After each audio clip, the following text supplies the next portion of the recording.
Meus irmãos, um bom dia. Graça e paz do Senhor Jesus. Vamos para mais um estudo, mais um capítulo da Confissão de Fé de Westminster. Hoje nós vamos estudar o sexto capítulo, tá?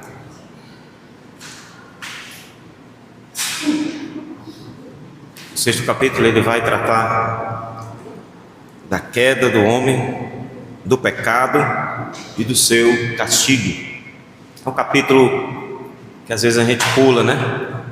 É ruim você ouvir a história de si mesmo, principalmente essa história trágica, né? Terrível, do pecado. Mas ele está aí para a nossa edificação também, nós conhecermos a verdade sobre nós e também conhecermos aquilo que venha a ser conhecido como a obra redentora de Deus. A necessidade dessa matéria nos aponta para uma salvação por meio de nosso Deus e Pai. Veja, o capítulo 6, como eu disse, ele nos conta a triste história da queda do homem, e o capítulo 6 da Confissão está com base ali no capítulo 3 de Gênesis, e ele vai apresentar também os detalhes das horríveis realidades do pecado e da punição. É o ponto de partida do pecado na humanidade, tá? Nós temos esse capítulo mostrando para a gente de onde surgiu ou como o pecado entrou na humanidade, nos homens, certo? No capítulo 3 de Gênesis, nós somos informados que as primeiras pessoas, na figura dos nossos primeiros pais, é assim que a confissão vai se referir a Adão e Eva, os nossos primeiros pais, eles conheciam a lei de Deus. No capítulo 3 de Gênesis, nós somos informados também que uma dessas criaturas de Deus está ali presente também, contradizendo o Criador do céu e da terra. Deus disse algo para Adão e Eva, e ali nós temos o diabo, né, na figura da serpente, contradizendo isso. No capítulo 3 também nós somos informados que a mulher e o homem, eles ouviram, eles olharam, e então precipitaram-se no pecado, né? Foram seduzidos. Essa sedução encontrou lugar no coração cobiçoso, desejoso, que, por assim dizer, a cena seguinte é o pecado em si sendo materializado e sendo inserido na vida dos nossos primeiros pais. Portanto, esse capítulo da Confissão de Fé, ele vai enfatizar essa narrativa: o homem sendo criado santo, mas caiu a transgredir a ordem divina, e essa queda afetou toda a sua descendência. E assim surge o pecado da humanidade. Esse aqui é um ponto importante, porque os teólogos do Westminster também, eles estão interessados com esse capítulo, não só dizer que nós somos pecadores, e de onde, desde quando e como, mas dar respostas a algumas heresias que já surgiram ainda, ou muito antes, e naquele tempo necessitava de algumas respostas. E nós vamos ver isso também nesse capítulo. O resumo aqui da nosso estudo nessa manhã é trazer para a nossa compreensão que esse pecado, ele entrou no mundo pela desobediência de Adão, trazendo corrupção e condenação para toda a humanidade, tornando necessária a redenção em Cristo Jesus. Então, o estudo vai apontar, vai nos direcionar para este caminho, né? O pecado entrando no mundo, e ele entrou por uma porta aberta pelos nossos pais, e assim atraindo para si todas as consequências do pecado, que é a corrupção e a condenação, não só para eles, mas para toda a sua posteridade, toda a humanidade, tornando necessária a redenção em Cristo Jesus. Você que tem aí o exemplar da Confissão de Fé, você vai abrir no capítulo 6 Como ele tem 6 artigos, nós vamos dividir em 3 partes, de 2 em 2 artigos. E nós vamos ver os 2 primeiros artigos nessa manhã, tá? Romanos, capítulo 3, 23, é um texto clássico que nós conhecemos desde a nossa instrução na salinha da escola bíblica, onde descreve a realidade da humanidade. O 3:23 e o 6:23 são 2 textos semelhantes, né? O 3:23 vai dizer: pois todos pecaram e carecem da glória de Deus. E o Romanos 6:23, porque o salário do pecado é a morte, mas o dom gratuito de Deus é a vida eterna em Cristo Jesus, nosso Senhor. Então, esses 2 textos, eles resumem tanto a queda quanto a restauração, né? Ou a redenção que Deus faz por meio de seu Filho Jesus Cristo. A queda, ela é uma realidade da humanidade, e a restauração, a redenção em Cristo Jesus é uma realidade do povo de Deus, não de toda a humanidade. É uma realidade que vem a está disponível, está presente e sendo aplicada para aqueles que Deus antes separou para si. O reverendo Paulo Anglada, ele tem um livro chamado Imago Dei, e ele vai descrever essa triste história, claro, à luz do capítulo 6 da queda do homem, com muita propriedade, e ele fala algo interessante. Ele diz o seguinte: a explicação bíblica para a pecaminosidade da raça humana está na queda, descrita no capítulo 3 de Gênesis. Ela se encontra na desobediência de Adão à vontade revelada de Deus, representada pela árvore do conhecimento do bem e do mal. O elo entre a queda angelical e a queda humana está na serpente, como instrumento de tentação. Por sua instrumentalidade, o diabo induziu Eva ao pecado e esta a Adão. A causa imediata da pecaminosidade humana está na desobediência de Adão ao pacto de obras, que é aquele primeiro pacto que Deus faz, ainda ali no estado de pureza e santidade em que os nossos primeiros pais eles foram criados. Nós vamos ver 2 pontos nesses 2 artigos primeiros da confissão. O primeiro deles vai descrever a origem do pecado na humanidade, tá? Os 2 parágrafos aqui, os 2 artigos, eles resumem o ensino bíblico da queda de Adão. E esse termo queda, os teólogos do Nascimento, eles utilizam esse termo de propósito, porque é literalmente o que aconteceu, né? Uma queda, né? um desastre que aconteceu na humanidade quando o pecado foi abraçado. O que diz o primeiro artigo? Veja aí. Nossos primeiros pais, seduzidos pela astúcia e tentação de Satanás, pecaram ao comer do fruto proibido. Segundo o seu sábio e santo conselho, foi Deus servido permitir esse pecado deles, havendo determinado ordená-lo para a sua própria glória. Então nós temos 2 coisas sendo descritas aqui para falar da queda ou da origem do pecado da humanidade.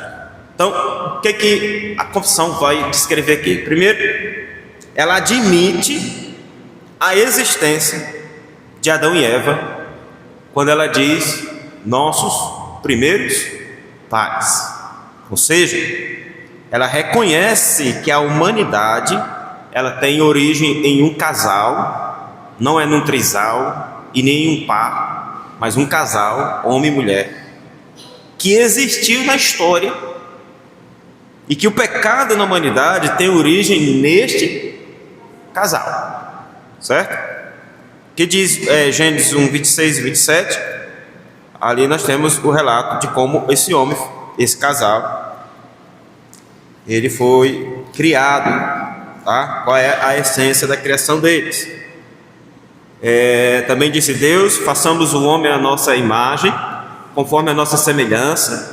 Tenha ele domínio sobre os peixes do mar, sobre as aves dos céus, sobre os animais domésticos, sobre toda a terra e sobre todos os répteis que rastejam pela terra.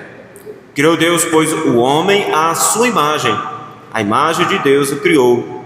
Homem e mulher os criou. Aqui há o relato, então, da criação desse casal. E no capítulo 3, no verso... capítulo 3 inteiro, nós vamos ter a descrição da queda desse casal. Por que a confissão, ela começa falando nesses termos? Nossos primeiros pais, seduzidos pela astúcia de Satanás, pecaram ao comer do fruto proibido. Porque já naquela altura, os teólogos do Westminster, eles queriam combater alguns ensinos heréticos que também estavam seduzindo a igreja. Claro, o foco principal era formar qual seria a doutrina dessa nova igreja, uma vez que eles estavam tentando se distanciar ou ter nenhuma semelhança com a igreja católica apostólica romana, né, que veio a ser conhecida assim por conta do seu desvio e da sua proximidade com o Estado. Essa nova igreja, fruto da reforma, fruto desse romper com a igreja católica, eles precisavam dar respostas às principais questões, os principais temas que as escrituras vai abordar. Não é que os teólogos westminsters estão falando pela primeira vez sobre esse assunto. Já havia muitas outras confissões de fé no tempo que a confissão de fé ela foi desenvolvida e foi tratada, e que inclusive foi usada como amparo para que eles viessem desenvolver as suas teses. Mas também havia muitas outras doutrinas, grupos que se divergiam e até discordavam desses conceitos das escrituras. Já um muito antigo, que era o gnosticismo, eles consideravam que o mal, ele é inerente à matéria, pertence a este mundo, e que a alma humana, ela é contaminada quando entra em contato com ela. Então, para eles, a alma, ou o espírito humano, ele era 100% puro, santo, pertencendo ao céu.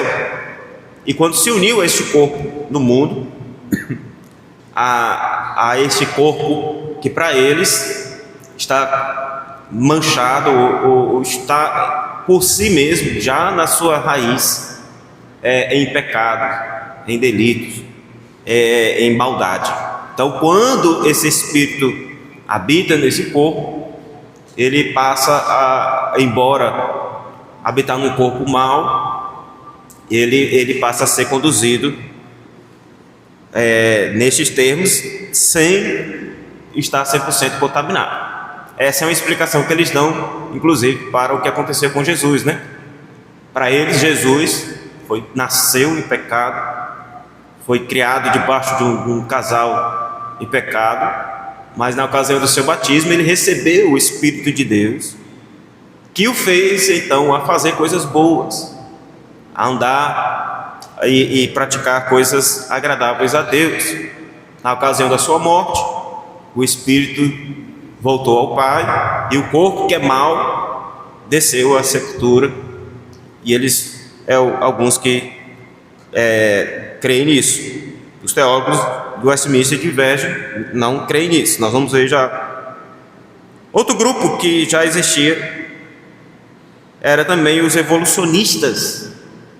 Eles dizem que o mal é explicado como resquício da natureza animal no processo de evolução humana. Olha aí. Então, para eles, o pecado é apenas a consciência moral de impulsos naturais. O homem era um animal irracional que evoluiu para aquilo que nós conhecemos hoje, né? Como a humanidade racional. Mas que ficou ainda sequelas desse tempo que ele não tinha a sua razão, ou não era capaz de ser racional. Para eles, então, o pecado é uma característica natural do estágio evolutivo da humanidade. Eles acreditam que à medida que o Homo sapiens evoluiu, ele naturalmente passou a adquirir noções sociais do certo e errado, daquilo que é aprovado ou rejeitado pela sociedade. E aí aqui entra também um pouquinho do socialismo, né? A sociedade é quem ditou o que é certo, aquilo que é moral, aquilo que é ético, e aí nós fomos se adequando a esse padrão, né? Nós fomos se adequando a esse dito desse grupo. Um outro grupo um pouco mais sedutor nas suas ideias foi os pelagianos, que agora já está mais próximo aqui dos reformadores. Eles são seguidores de Pelágio, um monge britânico, século IV, século V, e as ideias deles são muito semelhantes, ou algumas coisas são semelhantes àquilo que os arminianos, seguidores de Jacob e Arminio, também defendem e abraçam. Eles tendem a dissociar a pecaminosidade da raça humana do pecado de Adão. Isso é uma ideia mais dos pelagianos do que dos arminianos. Ou seja, para eles, a corrupção da humanidade não tem relação direta com a queda de nossos primeiros pais. Por quê? O pecado de Adão afetou apenas ele mesmo, não a humanidade em geral. Essa ideia de nascer em pecado, na iniquidade, eles não creem nisso.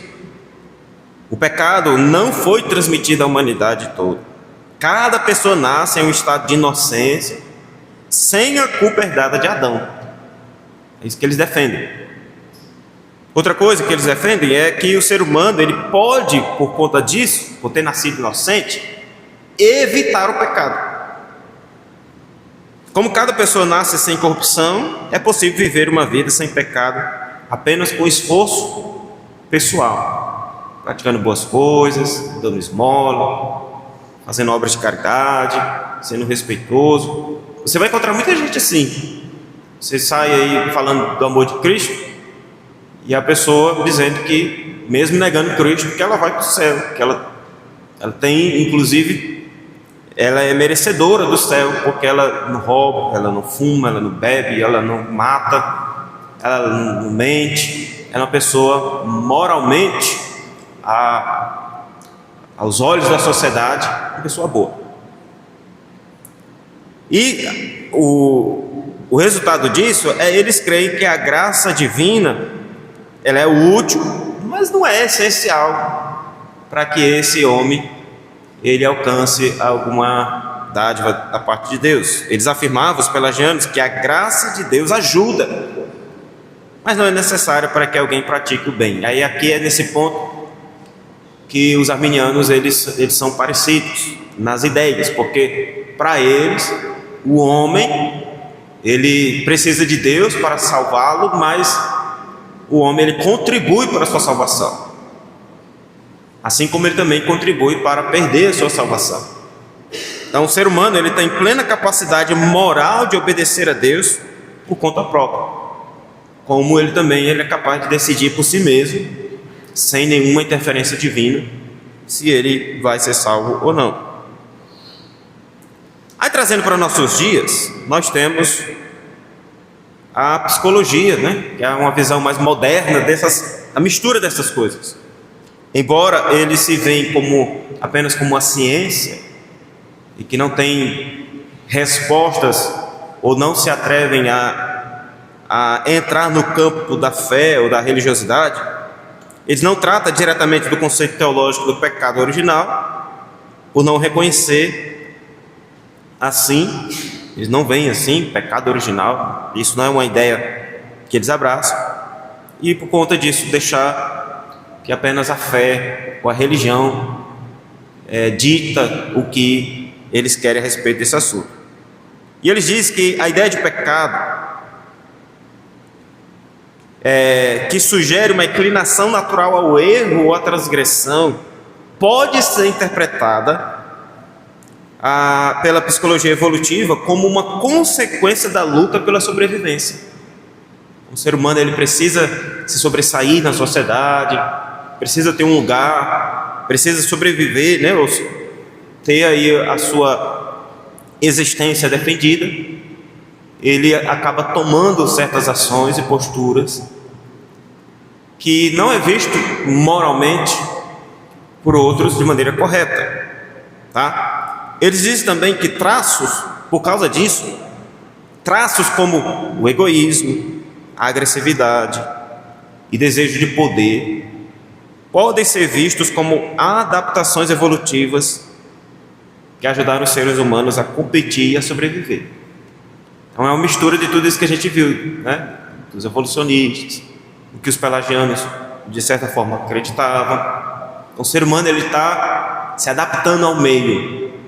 Se no meio que ele vive há uma sociedade cruel, há uns impulsos nos homens pela o primeiro lugar e pela a sobrevivência, o homem então, o pecado não tem nada a ver com isso, mas a sua reação a isso faz com que ele quebre algumas barreiras, alguns obstáculos, mesmo que tenha que passar por cima de algumas coisas ou de alguém, para que ele venha a sobreviver. É a resposta que a psicologia vai dar para esses aspectos que a Bíblia vai mostrar diferente. É pecado mesmo, é a iniquidade.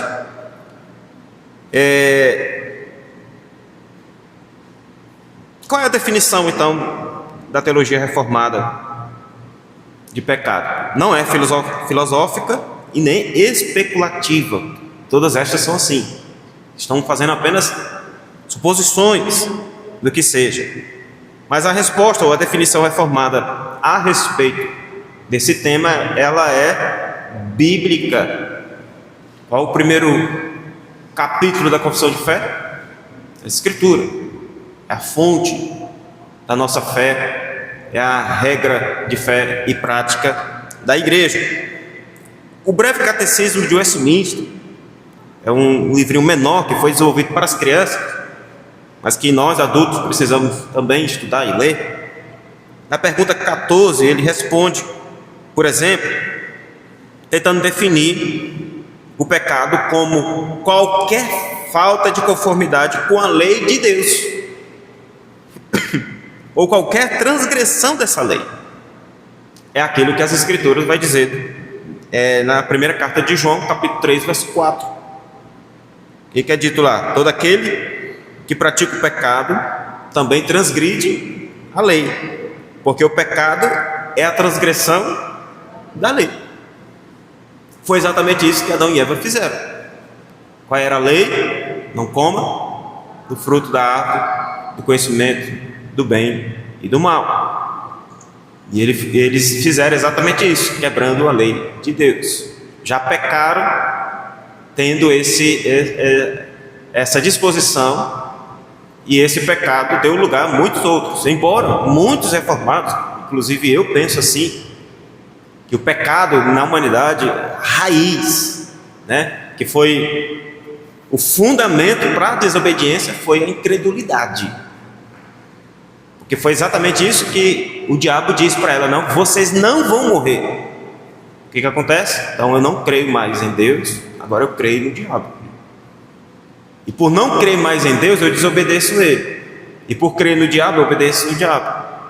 E aí eu como do fruto.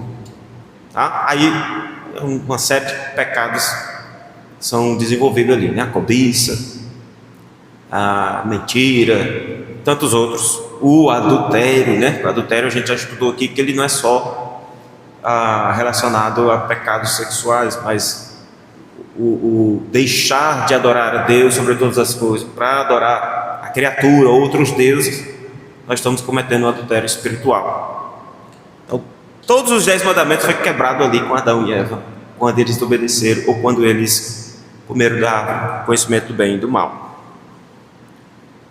Outro ponto que a confissão ela vai descrever aqui é que a tentação dos nossos primeiros pais eles foram seduzidos, a tentação que eles foram seduzidos, tem uma fonte que não é Deus, mas o próprio Satanás. Tá? Gênesis capítulo 3, versículo 13, inclusive, é a resposta da mulher. Disse o Senhor Deus à mulher: que é isto que fizeste? Respondeu a mulher: a serpente me enganou e eu comi. Tá?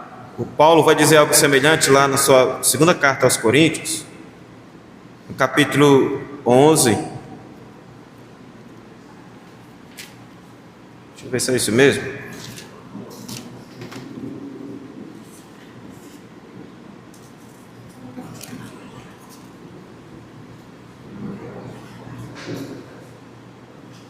Isso, ele diz, olha: mas receio que assim, 2 Coríntios 11, verso 3, assim como a serpente enganou a Eva com a sua astúcia, assim também sejam corrompida a vossa mente e se aparte da simplicidade e pureza devidas a Cristo. Então, a sedução ou a tentação pelos quais nossos primeiros pais caíram, não foi uma tentação, uma sedução oriunda de Deus. Deus não estava tentando Adão, muito menos Eva, mas o próprio diabo. E eu gosto de uma ilustração que um comentarista ele vai dar, de que o diabo ele só encontrou oportunidade para seduzir Eva ali, e por sua vez Eva ao seu marido, porque já havia, no certo sentido, até certo ponto, no coração de Eva o desejo, o olhar. O texto vai dizer no capítulo 3 de Gênesis: mas a serpente, mais sagaz que todos os animais selváticos que o Senhor Deus tinha feito, disse à mulher: é assim que Deus disse, não comereis de toda a árvore do jardim. Então, nesse diálogo da queda, nós temos Eva de frente para a árvore. Nós temos Eva já diante da árvore do conhecimento do bem e do mal. E o diálogo se inicia a partir desse ponto. E a serpente, o diabo, aproveita dessa oportunidade. O que eu estou querendo dizer aqui? É claro que a sedução veio do diabo. Fez com que os olhos de Eva se abrissem de uma forma para que ela pudesse ter um desejo, né? Ou ter a vontade sendo saciada. Esse é o ponto. Uma vontade sendo saciada. Veja o verso 5. Porque Deus sabe que no dia que dele comerdes, se vos abrirão os olhos, como Deus, serei conhecedores do bem e do mal. Aí, o verso 6 vai dizer: vendo a mulher que a árvore era boa para se comer, agradável aos olhos, e árvore desejável para dar entendimento, tomou-lhe do fruto e comeu, e deu ao marido, e ele comeu. O que eu estou mostrando aqui? A gente não pode também, nesse ponto, dizer, e é uma coisa que a gente faz rotineiramente, culpar o diabo pelas nossas quedas. Ele é o tentador, sim. Ele é o mentiroso, sim. Ele é astuto, sagaz nas suas ações, sim. Mas o próprio Cristo encarnado, sem uso dos seus atributos divinos, provou que é possível vencer as tentações, resistir ao diabo. Tiago vai falar isso, né? Resistir ao diabo e ele fugirá de vós. Como é que a gente faz isso hoje? Por nós mesmos? Claro que não. A gente vai ver aqui, inclusive, hoje nós estamos, se deixado por nossa própria conta, nós somos aquele carro desalinhado, ou que está com um pneu murcho só de um lado. Você solta o volante e ele vai... não lembro se é Lutero, mas um dos reformadores diz que o ser humano é como um porco. Você dá o banhozinho, você passa o tal, passa perfume, shampoo, bota o lacinho bonitinho ali, solta ele, vai para a carniça. Então nós precisamos de Deus, por isso que Jesus disse que devemos orar, e não nos deixe cair em tentação. O que ele está querendo dizer ali? Me ajude, para que eu venha poder ser capaz de enxergar o mal, ou enxergar as tentações antes de ser seduzido por elas. Então essa é uma realidade. O diabo, ele estava ali. Nós fizemos aqui uma espécie de analogia, né? O diabo que estava testando Deus. Está vendo? Feito a tua imagem e semelhança. Foi capaz de botar a tua imagem e semelhança numa criatura como essa. Nem nós dos anjos foi feito assim. Vou te mostrar que foi um erro teu ter feito isso. E aí ele passa a procurar uma oportunidade para isso. Lá está Eva. Não sei como, nem quando, nem em que circunstâncias, mas o texto diz que ela estava diante da árvore. Tá? Isso, trazendo para os nossos dias, é você que está em um vício, de um pecado, e você sabe que aquilo ali vai te levar à queda. Você sabe que aquilo ali vai te derrubar, vai alimentar a tua carne, e você está lá passando por perto. Você está lá.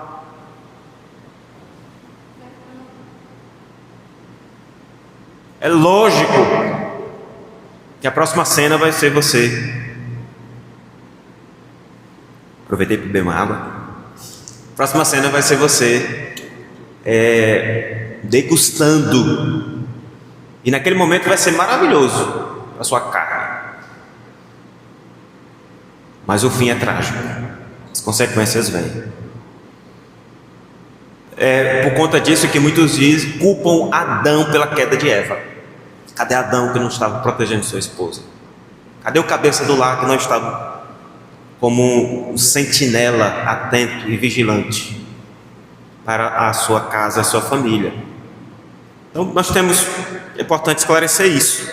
A tentação em que nossos primeiros pais foram seduzidos, ela tem uma fonte, que não é Deus. A tentação e a sedução vêm do diabo.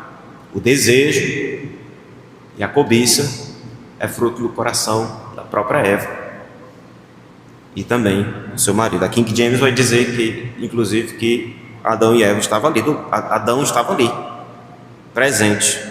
Tá? Terceira coisa que a gente vê aqui nesse primeiro artigo é que Deus não foi pego de surpresa com a queda de nossos primeiros pais. Ele estava tão consciente, aí os teólogos vão dizer que ele até permitiu, segundo o seu santo conselho, e ordenou para a sua própria glória. A ordem aqui não é vai lá e peque, é convergir isso, ou redirecionar isso para a sua glória. A árvore do conhecimento do bem e do mal ali, ela era um símbolo da misericórdia, da graça e do amor de Deus também. Não comer do fruto da árvore do conhecimento do bem e do mal glorificava a Deus. Comer do fruto do conhecimento do bem e do mal e ainda assim Deus trazer soluções glorifica a Deus. Em nenhum momento Deus perdeu de vista o controle, ou Deus deixou de ser o Criador e o sustentador de todas as coisas. Nós vimos na matéria da providência que até isso nós encontramos ali Deus agindo, né? Aquilo que é dito em Romanos, dito por Paulo, capítulo 11,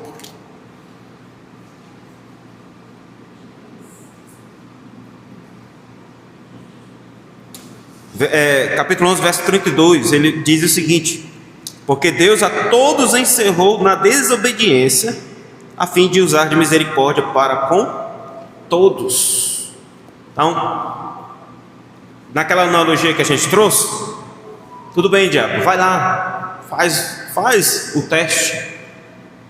Deus não estava cedendo aos caprichos do diabo, perdendo isso. Vamos ver o que vai acontecer. Ele está ciente do que vai acontecer e está ciente que com isso ele também vai poder manifestar atributos que até então Adão e Eva não teriam condições de conhecer, que é a misericórdia, a bondade e a longanimidade de Deus. Ele ser tardio e manifestar a sua ira, que é exatamente o que eles experimentam dentro desse aspecto da queda. Romanos 6:23, né? Porque o salário do pecado é a morte. Adão e Eva não experimentam isso no seu corpo físico imediatamente. Eles experimentam a separação. O pecado ele transgride a lei de Deus e nos separa de Deus, a primeira morte. É a tragédia isso, é a nossa separação de Deus. Por isso que a redenção que nós temos em Cristo Jesus, um dos aspectos é a nossa reconciliação, é trazer de volta ao relacionamento com Deus. Em segundo lugar, o segundo artigo, ele vai tratar das consequências do pecado na humanidade. O segundo artigo da confissão, ele diz o seguinte: por esse pecado, eles decaíram da sua retidão original e da comunhão com Deus, e assim se tornaram mortos em pecados e inteiramente corrompidos em todas as faculdades e partes do corpo e da alma. Aqui já os pelagianos já caíram, o gnosticismo, nessa alma que é pura e o corpo é mau. Aqui o pecado ele afeta tudo, tá? O que a confissão está dizendo aqui? Os teólogos westminster dizem que nossos primeiros pais decaíram da sua retidão original e da comunhão com Deus. Veja o que essas coisas significam aqui.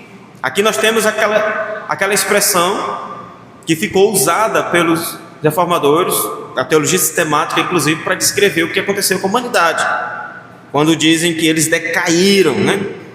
Eles caíram do seu estado original. Gênesis 2:17, nós temos ali ainda mais uma descrição do que é dito no capítulo 1, verso 26 e 27. O 2:17 diz a ordem, né? Mas da árvore do conhecimento do bem e do mal não comerás, porque do dia em que dela comeres, certamente morrerás. Ele estava numa condição, em um estado. O verso 6 ao verso 8 do capítulo 3 de Gênesis vai descrever eles caindo desse estado em que o Senhor Deus os criou. Vamos ver essas duas coisas que eles dizem aqui. Primeiro, eles dizem que eles decaíram da retidão. O que é isso? A justiça, a correção. Foi algo que agora eles passaram a experimentar. Aquela vida santa pelos quais eles foram criados deixou de existir ou deixou de acontecer na vida deles. Citando o reverendo Anglada, mais uma vez, ele vai dizer o seguinte: aqueles seres espirituais, pessoais, racionais, morais e livres foram terrivelmente maculados pelo pecado, de modo que a sua personalidade, racionalidade, moralidade e liberdade foram gravemente afetadas. Adão e Eva passaram imediatamente a experimentar a vergonha dos seus próprios corpos, como também o medo de Deus. Gênesis 3:7. Abriram-se então os olhos de ambos e perceberam que estavam nus. Cozeram folhas de figueira e fizeram cintas para si. O que aconteceu aqui? O pecado afetou todas as faculdades do ser humano de uma maneira geral. Eles deixaram de permanecer no estado de santidade, de pureza, de liberdade e de moralidade para um estado agora de vergonha. E é curioso que mesmo nessa queda, ainda lá na origem, lá no Éden, a consciência deles ainda estava preservada em algum sentido, porque o texto vai dizer, no verso 7, os olhos de ambos se abriram e, percebendo que estavam nus, cozeram folhas de figueiras e fizeram cintas para si. Aqui nesse ponto eles ainda foram capazes de perceber a sua vergonha, perceber a sua nudez e reconhecer, né? Não é só perceber, mas reconhecer: tem algo errado em nós, tem algo de errado com a gente gente precisa resolver isso. Não está como era antes, como Deus nos criou. Hoje em dia, se você falar para uma pessoa: você nasceu em pecado concebeu sua mãe, é uma ofensa. Você está ofendendo aquela pessoa. Ontem a gente estava numa festa de aniversário e uma mãe disse que, falando com outra mãe, a mãe sem entender porque o menino tão novo, tão pequeno, fazia birras e coisas ruins, e essa mãe crente foi dizer: olha, isso aí infelizmente é da nossa natureza caída, do pecado. Ela disse que essa mãe virou outra pessoa para ela. Já ficou furiosa: não, meu filho não tem pecado não, meu filho não sei o que e tal. Para nós hoje dizer que nós temos pecado e somos pecadores é uma ofensa. Adão e Eva ainda naquele primeiro momento reconheceram: nós estamos diferentes, tem algo errado. A sociedade hoje vai dizer: não, isso aí é a sociedade que mudou, ou é resquício da evolução, ainda tem traços aí do mundo animal em nós.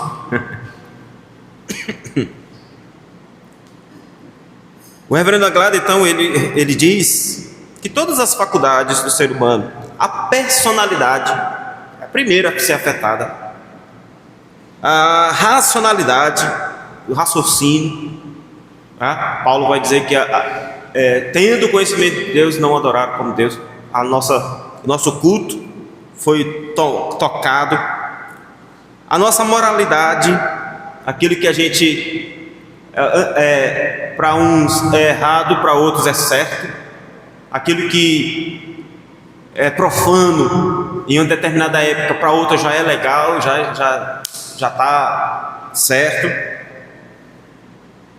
E também a nossa liberdade. Por que nós dizemos hoje a nossa liberdade ela também foi afetada? Tinha livre arbítrio lá atrás.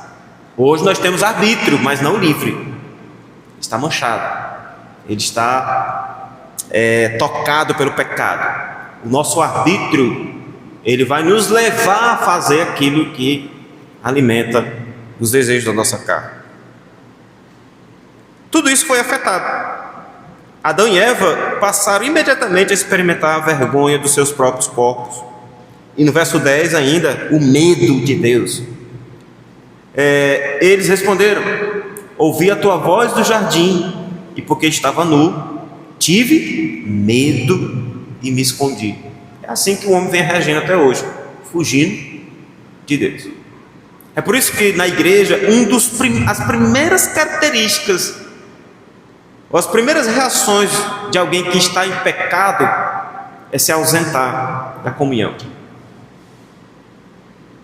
É não querer estar num ambiente onde o nome de Deus vai ser invocado, onde nós vamos ser levados a orar pedindo perdão pelos nossos pecados. Primeiras características. Inclusive, isso é uma reação fruto de um coração que não se arrependeu e gosta daquele estado que ele está lá.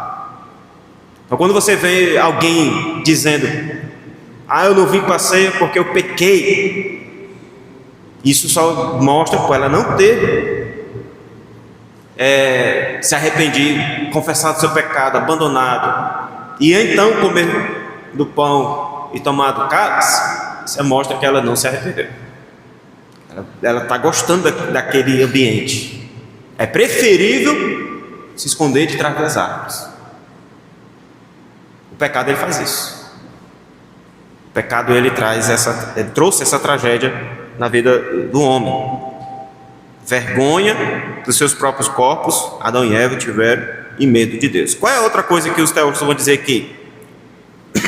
Eles decaíram da retidão e decaíram da comunhão. Tá? A comunhão aqui é a aproximação. Eu não gosto muito desse termo de intimidade, embora muita gente vai defender intimidade com Deus e tal. Esse termo hoje ele é muito, tem usado de maneira muito ruim pela igreja quando se trata de intimidade com Deus. É sentar no colo de Deus, chamar de painho, fazer cafuné e Deus me carregar no braço. Esse tipo de aproximação de Deus eu não vejo nas Escrituras. Profeta Isaías, o homem de Deus, se depara com a glória de Deus, o que ele faz? Se humilha. Ai de mim, Senhor. Então, eu não gosto muito de usar esse termo intimidade, embora você possa usar se você quiser, dentro dessa ideia de um relacionamento. Amém. Mas eu prefiro falar dessa aproximação, essa relação, essa associação que nós temos com Deus. Nós somos criados à imagem e semelhança de Deus, e antes da queda nós tínhamos essa relação de proximidade. Deus falava com o homem ouvia a Deus, Deus dava ordem, Adão obedecia, e havia ali sim uma comunhão. Esse é o termo que eu prefiro utilizar, ao invés de intimidade. A igreja ela tem comunhão com Deus. O crente ele tem comunhão com o seu Criador, com o seu Redentor. Mas o pecado afetou isso também. Eles decaíram dessa comunhão. Um outro termo que eu não gosto de usar é paixão, apaixonado. Esse termo, quando você vai ver nas Escrituras, sempre está se referindo às obras da carne, a paixão lascívia. O crente ou ele ama ou ele não ama. Mas eu dizer que eu estou apaixonado por Deus, isso é uma linguagem que eu prefiro não usar, até soa ruim, né? E aí nós não, né? Mas tem canções por aí que vai falar, né, dessa paixão, enfim.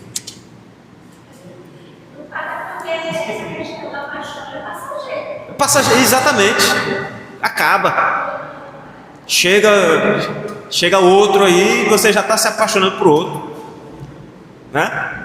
A paixão, ela vai ter um aspecto também muito vingativo, né?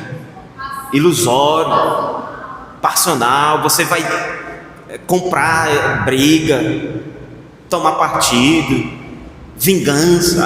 Você vê, abre o jornal aí, marido matou a esposa. Por quê? Porque não concordou com a separação. Aí ele vai lá chorando, não, eu ainda amava essa mulher, estava apaixonado.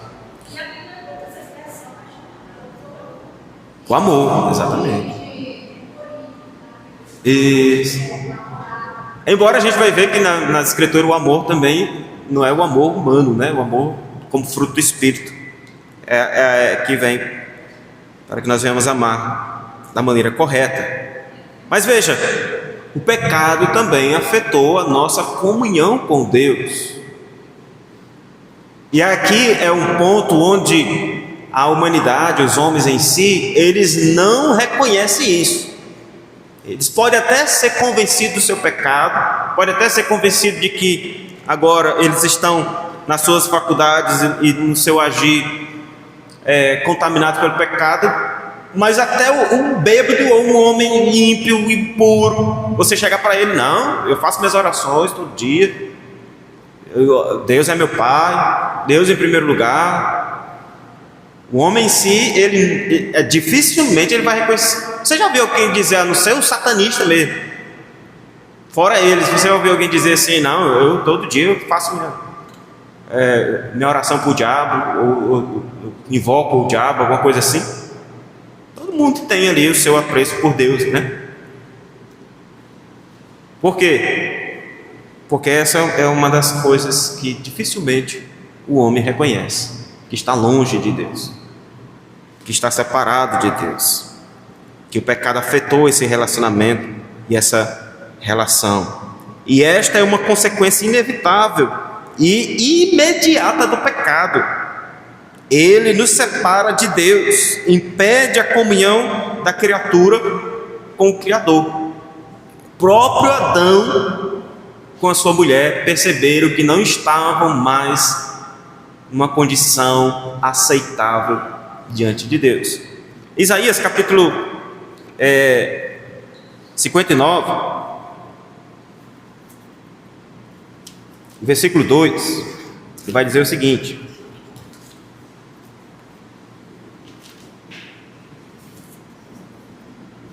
mas as vossas iniquidades fazem separação entre vós e o vosso Deus, e os vossos pecados encobrem o seu rosto de vós, para que não vos ouça. A realidade do pecado. É isso que acontece. Essa separação, esse rompimento da relação, que antes era uma relação de proximidade, agora é uma relação de distância. Natural para aquele que está em seus delitos e pecados. Veja, citando mais uma vez um teólogo, ele diz que a depravação imediata de nossos primeiros pais, contaminando todo o ser deles com o pecado, resultou em imediata alienação de Deus. A santidade de Deus não admite o pecado, nem o pecador suporta a presença de um Deus santo. A queda distanciou Adão imediatamente do seu Criador. Ele escondeu-se da presença do Senhor por causa do pecado. Então, o próprio Adão reconheceu a sua condição, e o próprio Deus é aquele que não permite essa aproximação. É Salmos, deixa eu ver se é o capítulo 5.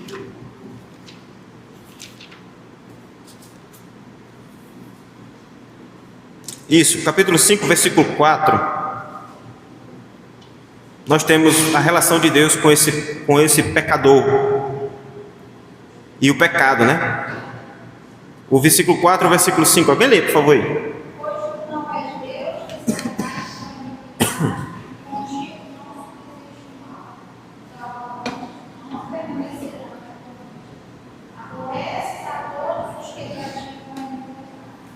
Então você pode esquecer aquela frase de que Deus odeia o pecado, mas ama o pecador.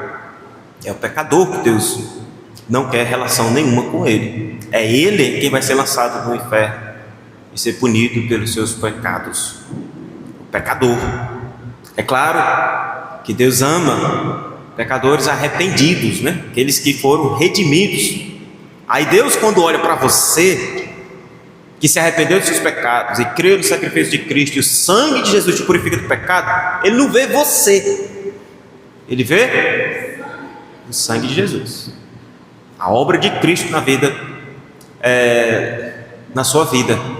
E por conta disso, Ele é longânimo, Ele é misericordioso, Ele é gracioso e Ele é bondoso para com as nossas vidas. Um outro comentarista, Sean Dixon, ele diz que correr e se esconder de Deus é muito trágico e tolo, mas foi o que inevitavelmente nossos primeiros pais encontraram como solução para o seu pecado. Olha o arranjo que eles fizeram, né?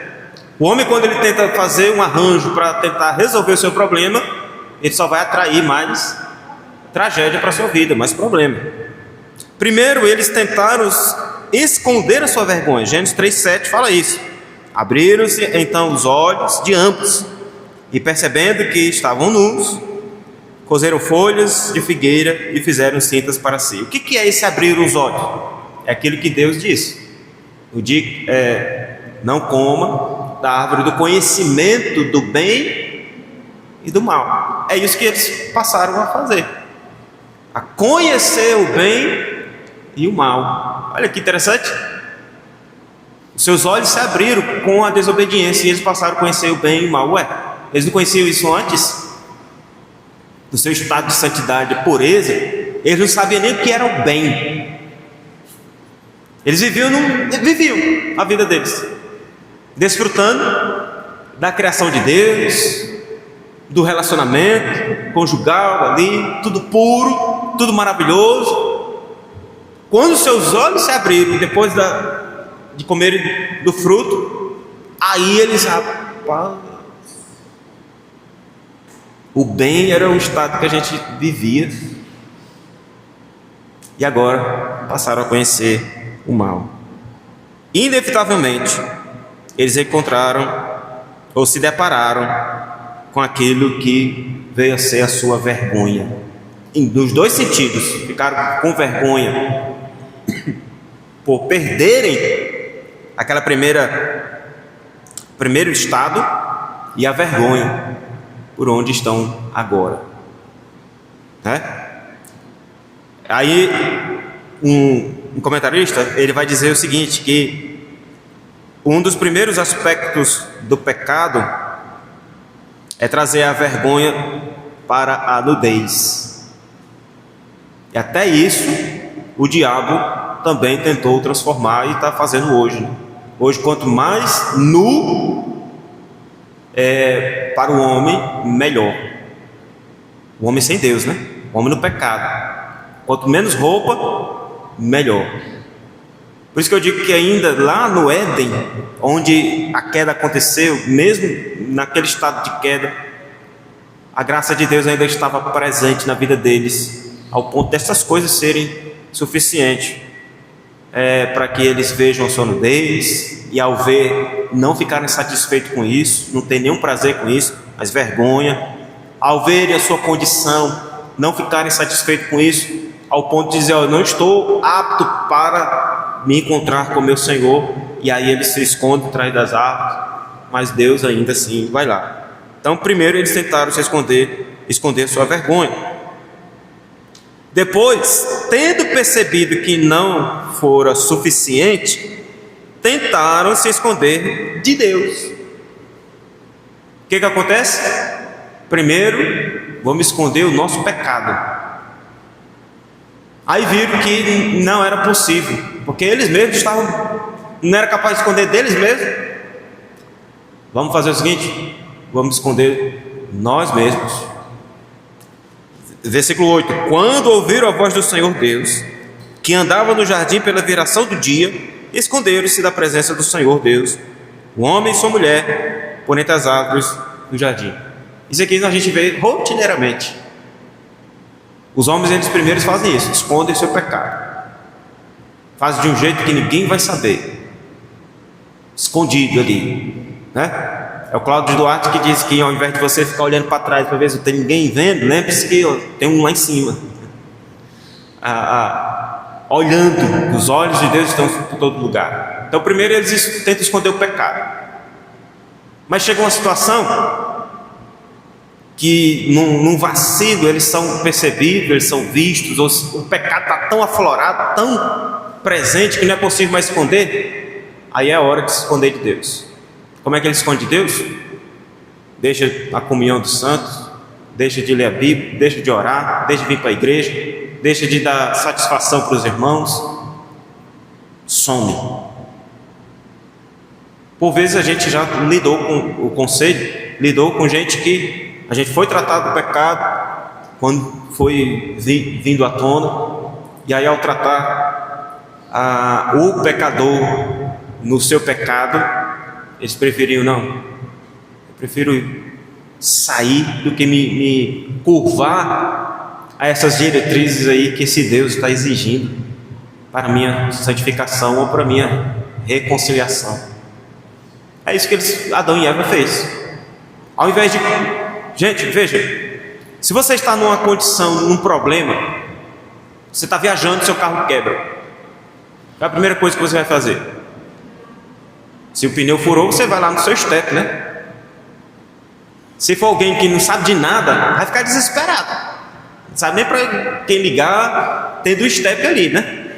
Mas o normal é isso. Primeira coisa, furou o pneu, vou atrás do step. Se alguma outra situação, vou atrás do guincho. Essa é naturalmente, você adoece, a primeira coisa que você faz é procurar medicação. Se é uma coisa mais grave, vamos procurar o hospital. Adão e Eva, quando pecaram, procuraram Deus, não foi? Deus, olha, vou contar uma coisa aqui, não queria não, mas não tem aquela árvore? Fugiram. Tentaram camuflar aqui, não, Deus não vai ver que nós estamos nus. Aí quando viram, não, Eva, eu estou vendo. Adão, ó, e aí é de trás das árvores. Essa é a reação. Por isso, naturalmente, o homem não procura Deus para resolver o problema da sua vergonha, da sua nudez. Naturalmente, eles procuram as árvores para se esconder. A confissão de fé também diz que eles se tornaram mortos em pecados, que é a outra consequência. Aqui nós temos outra consequência que veio aos nossos pais, a morte. Uma vez que foi dito que se comesse, certamente morrerás. Romanos 5,12.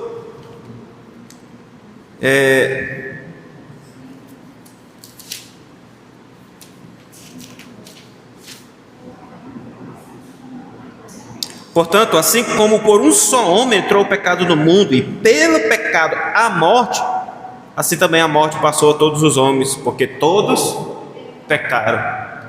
Não é sem razão que morre gente, porque o pecado, ele é real. E a primeira consequência do pecado é essa morte.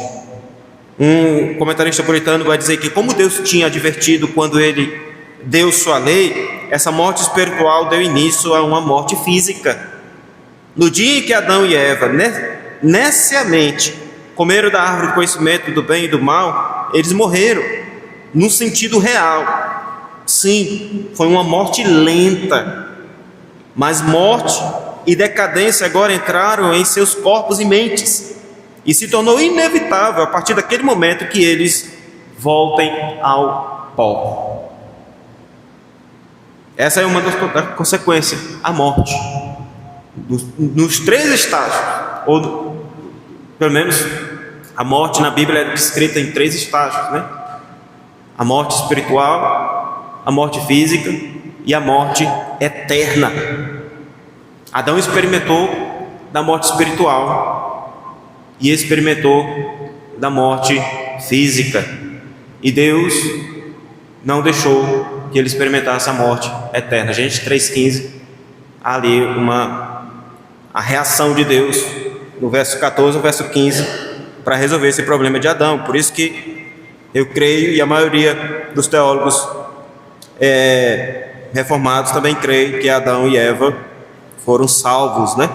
Receberam de Deus o perdão e a salvação de suas vidas, embora as consequências nessa terra do pecado deles vieram sobre eles, com dores, terá filhos, a terra vai produzir abrolhos, cardos, espinhos, ervas daninhas, e eles, para ter o seu alimento, eles teriam que fazer isso pelo suor do rosto. Não é que eles tinham que trabalhar. O trabalho não é resultado do pecado. O trabalho é bênção ainda antes da queda na vida do homem. Outra consequência da queda, vou acelerar aqui que o horário já avançou. Outra consequência da queda dos nossos primeiros pais é a corrupção de todo o corpo.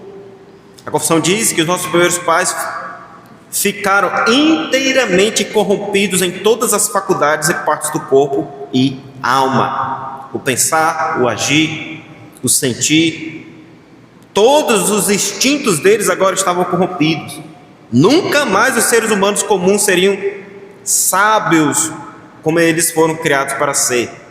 Eles caíram e a glória de Deus se apartou da raça humana, porque todos pecaram e carecem ou destituídos estão da glória de Deus. Assim está a humanidade.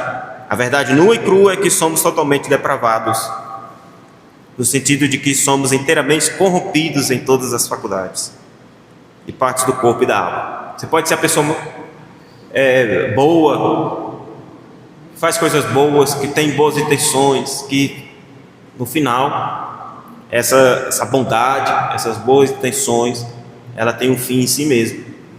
Ela está projetando ou tentando projetar a si mesma e não a glória de Deus. Falando de outra maneira, nenhuma parte de quem nós somos permanece intocada pela praga do pecado, nem mesmo nossa mente e a nossa consciência.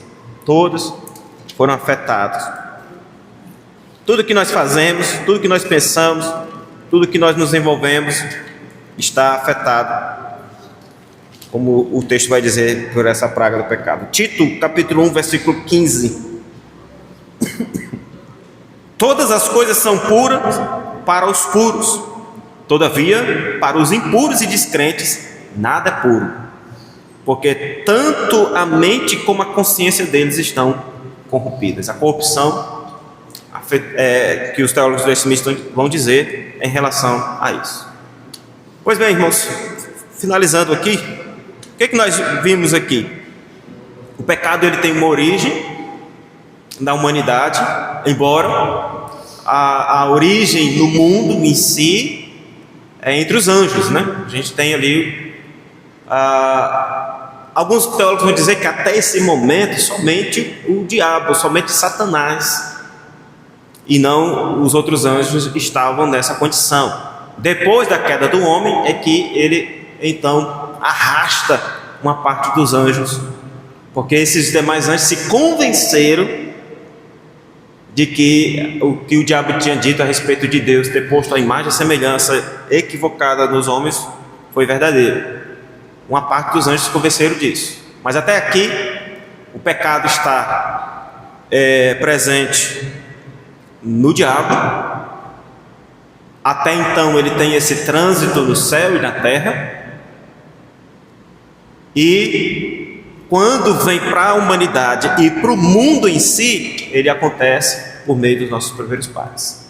A origem é o homem, feito à imagem e semelhança, que agora está com essa imagem e semelhança corrompida. Decaíram do seu estado. Tá? O homem ele é mau, não apenas porque o diabo é mau, porque todas as tentações do diabo levam o homem a praticar a maldade, mas o homem é mau porque ele está com seu coração, com sua mente, com seus olhos, com suas mãos, com seus pés, tudo corrompido pelo pecado.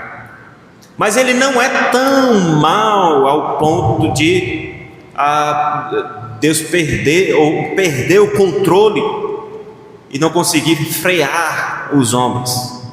Então nós cremos, e os teólogos da Smith vão dizer isso nos próximos artigos, que o homem não é tão mau ao ponto de Deus não ter o controle e refrear isso. Se a gente se espanta com tragédias, com coisas terríveis, cada dia a gente abre o jornal e vê notícias terríveis, né? A gente se espanta com isso, mas ainda assim Deus está refreando o mal no mundo, está refreando o mal na vida dos homens. Outra coisa que a gente viu foi as consequências, tá? A morte, a separação, a falta de comunhão, a falta de retidão, de santidade. Por que nós somos chamados a viver vida santa? Porque ela não existe na vida do pecador. O que existe lá é o alimentar-se daquilo que é sedutor e é tentador para a sua vida. A comunhão, essa reaproximação, é algo que acontece, que Deus realiza na vida do homem por meio de seu Filho Jesus Cristo, para a glória dele. Nós somos reaproximados, nós não nos aproximamos, nós fomos reaproximados. Eu creio, eu confesso, eu sou levado com minha boca a professar o nome do Senhor, mas isso é uma obra que Deus faz em mim, que Deus provoca em mim pela pregação da palavra, onde vem a fé. Então eu sou reaproximado, reconciliado com Deus por meio de Cristo Jesus. Sem Cristo não há comunhão com Deus. E não existe comunhão com Deus sem comunhão com o povo de Deus.